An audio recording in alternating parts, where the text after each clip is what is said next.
Hi guys, আসসালামু আলাইকুম। Welcome back to my channel এবং পেজ। সবাইকে অনেক অনেক ভালোবাসা। তো সবাই কেমন আছো? আশা করি সবাই ভালো আছো। আর তোমাদের দোয়ায় আলহামদুলিল্লাহ আমিও কিন্তু ভালোই আছি। তো তোমাদেরকে সাথে নিয়ে আমি আজকের ব্লগটা স্টার্ট করছি। এখন বাজে সকাল ৯টা। যদিও আমি ঘুম থেকে উঠছি আরও অনেক আগে, তবে আজকে সকালে ঘুম থেকে উঠেই একটু কাজটা বেশি শুরু করে দিছি। কারণ আজকে না মানে বিছানার চাদর টাদর এগুলো সব অনেক নোংরা হয়ে গেছিলো। তো ভাবলাম যে একটু সকাল সকালে এগুলো সব চেঞ্জ করে দিই। তো এখানে হচ্ছে বিছানার চাদর, বালিশের কাভার সব হচ্ছে পাল্টে দিলাম। তো এদিকে সব কাজকর্ম শেষ করে তারপরে মা ছেলে একটু চা খাবো। তো আজকে না একটুও নাস্তা নাস্তা আমার বানাইতে ইচ্ছা করতেছিল না। তো তার জন্য আমাদের বাসার সামনে হচ্ছে দোকান আছে। তো দোকানে গেছিলাম এবং সেখান থেকে ২ পিস রুটি আনলাম। যদিও ২ টা পিসই রুটি ছিল, আর রুটি ছিল না। আর এই রুটিগুলো ফাইয়াম সোনা খেতে খুব বেশি পছন্দ করে। তো তার জন্য আমি দোকানে যদি কোনো কারণে যাই, তো আমি না এই রুটিগুলোই আনি। তো যাই হোক, মা ছেলের জন্য ২ টা রুটি আনলাম। সে হচ্ছে বেছে, বেছে ভালোটা নিল। কি বাছে আল্লাহই জানে। তো তারপরে হচ্ছে বাইসা নিবে। তো সে হচ্ছে ছিঁড়ে, ছিঁড়ে দেখতেছিল ক্রিম আছে কিনা। তো আমি বললাম, "হ্যাঁ, ক্রিম আছে।" তো মা ছেলে দুজনে চা খেয়ে নিলাম। চা খাওয়া দাওয়ার পরে দেখি হঠাৎ করে আমার জন্য গিফট আসছে। আর গিফট হচ্ছে আমার মেজো আপু নিয়ে আইছে। আর এখানে হচ্ছে আছে মিষ্টি। এই যে বরিশালের মিষ্টি, পিরোজপুরের। এবং তারপরে হচ্ছে আছে মিষ্টির বাক্সর মধ্যে আছে কেক। কেক আরও ছিল, তবে আমার ছেলে আনার সাথে সাথেই হচ্ছে কাইটা খাইছে। তো এটার জন্য এখানে কম। গিফট পাইতে কার না ভালো লাগে। আর ওদিকে হচ্ছে ওই যে ভাত বসাই দিছি। এই যে ভাত।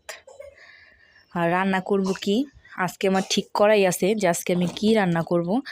তো আজকে রান্না করব হচ্ছে এই যে মাংস।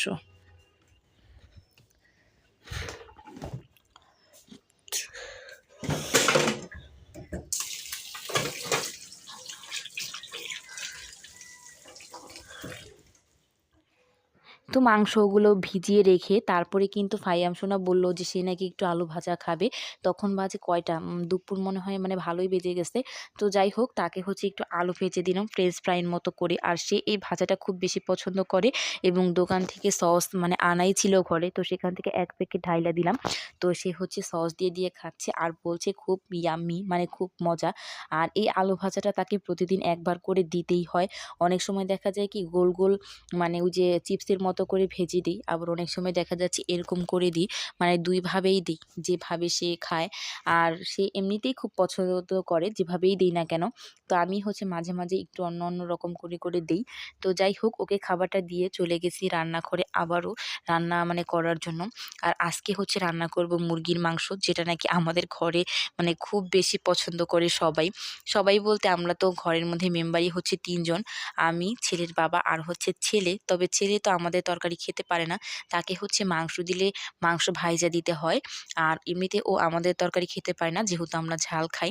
তো এখানে হচ্ছে আলু কেটে নিলাম, যেহেতু আমি তরকারিতে আলু দিব। আর এদিকে আমি রান্নাটাও বসাই দিছি। আজকে তরকারির সাথে অন্য কিছু রান্না করব না। আমি সাধারণত যখন যেটা রান্না করি, এক পদই রান্না করি।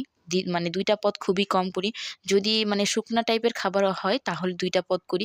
আর যদি একটু ঝোল টাইপের হয় তাহলে ১ পদ রান্নাই করি। আমার কাছে এত রান্না করতে এত আইটেমের রান্না ভালো লাগে না।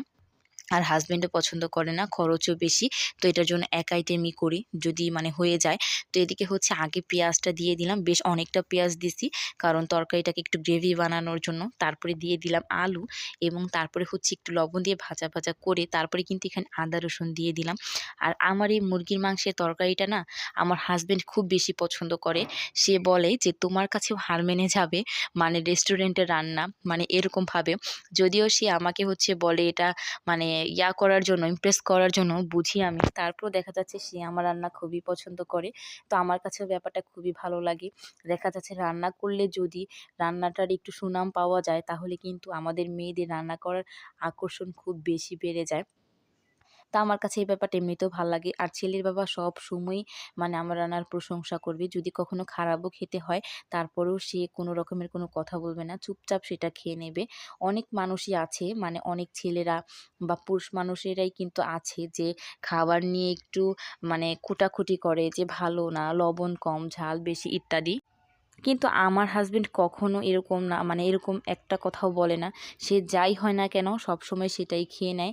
আর এমনিতে আর সবসময় তো রান্নার প্রশংসা করতেই থাকে। আর বিশেষ করে মুরগির মাংস তরকারিটা তো কথাই নেই। সে এই তরকারিটা খুব বেশি পছন্দ করে। তো যাই হোক, এত কষ্ট করে রান্না করি, যদি একটু প্রশংসা পাই তাহলেই হচ্ছে আমরা একবারে মানে গলে যাই। বিষয়টা এরকমই। তো যাই হোক, আমার কাছে এমনিতেও রান্না করতে ভালো লাগে। আর যেহেতু হাসব্যান্ড পছন্দ করে তো আরও মজার, মজার তাকে রান্না করে খাওয়াই। তো আজকের ব্লগটা এই পর্যন্তই। সবাই ভালো থাকো। নেক্সট ব্লগে আবার দেখা হবে। আল্লাহ হাফেজ।